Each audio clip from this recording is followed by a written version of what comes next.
السلام علیکم ورحمۃ اللہ وبرکاتہ۔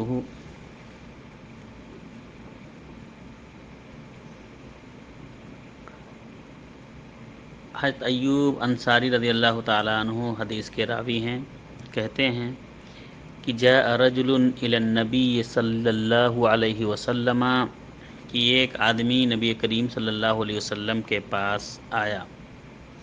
فقال، تو اس نے کہا، اس آدمی نے، اذنی واوجز، اے اللہ کے رسول صلی اللہ علیہ وسلم، آپ ہمیں کچھ وعظ و نصیحت کیجئے اختصار کے ساتھ، مختصر طور پر ہمیں کچھ نصیحت کیجئے۔ فقال، تو نبی کریم صلی اللہ علیہ وسلم نے ارشاد فرمایا، اذا قمت صلاتک فصلی صلاۃ مودع۔ نمبر 1، کہ جب تم نماز کے لیے کھڑے ہو تو یہ سمجھو کہ یہ میری آخری نماز ہے۔ صلاۃ مودع یعنی یہ صلاۃ الوداعی ہے، یعنی اس نماز کے بعد اب مجھے دنیا میں نہیں رہنا ہے۔ اس طرح سے اتنے خشوع خضوع کے ساتھ نماز ادا کرو۔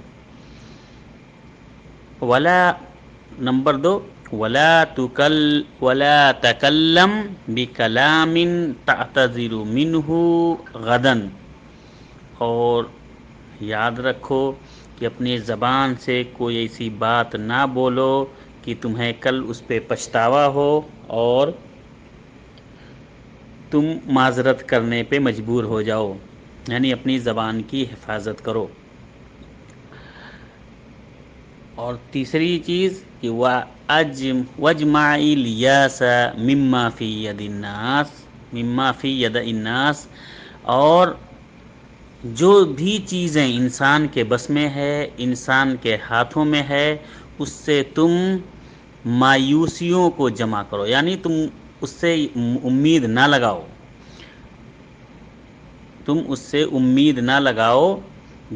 جس سے مایوسی ہی مایوسی ہو۔ اور تمہیں کسی سے امید لگانی ہے تو اللہ سے امید لگاؤ۔ یہ حدیث سند کے اعتبار سے ضعیف ہے، مسند امام احمد میں موجود ہے یہ حدیث۔ اس میں ایک راوی ہیں علی بن عاصم، یہ ان کے ضعف ہونے کا ائمہ نے اور محدثین نے اعتراف کیا ہے، لیکن شواہد کے بنا پہ اور دوسرے محدثین جیسے علامہ البانی رحمہ اللہ وغیرہ اس حدیث کو حسن کہتے ہیں کہ یہ حدیث حسن ہے، یعنی یہ حدیث قابل عمل ہے۔ اس حدیث سے نبی کریم صلی اللہ علیہ وسلم کے 3 بڑی وصیتوں کا پتہ چلتا ہے۔ 3 بڑی وصیتیں اس حدیث سے نکلتی ہیں۔ ایک تو یہ ہے کہ اس حدیث میں کہ نماز کی وصیت اور خشوع خضوع کی وصیت اور اچھے طریقے سے ادائیگی، کہ نماز اچھے طریقے سے پڑھو، خشوع خضوع کے ساتھ پڑھو اور دل لگا کے پڑھو، گویا کہ یہ تمہاری آخری نماز ہے۔ اور تیسری وصیت یہ ہے کہ اپنی زبان کی حفاظت، اپنی زبان کی انسان کو اس طرح سے حفاظت کرنی چاہیے کہ جیسے کہ یہ زبان اس کی نہیں ہے بلکہ اللہ کی ہے، اور اس زبان سے جو بھی وہ بولے گا اس کا حساب اس کو دینا پڑے گا۔ اور تیسری وصیت یہ ہے کہ اس حدیث میں نبی کریم صلی اللہ علیہ وسلم نے بتایا کہ قناعت کو پکڑو اور اپنے دل کو اللہ رب العالمین سے جوڑو اور لوگوں سے نہ جوڑو، اللہ رب العالمین سے مایوس نہ ہو، امید کا دامن نہ چھوڑو اور اپنے پوری طریقے سے اللہ رب العالمین سے لگاؤ۔ السلام علیکم ورحمۃ اللہ وبرکاتہ۔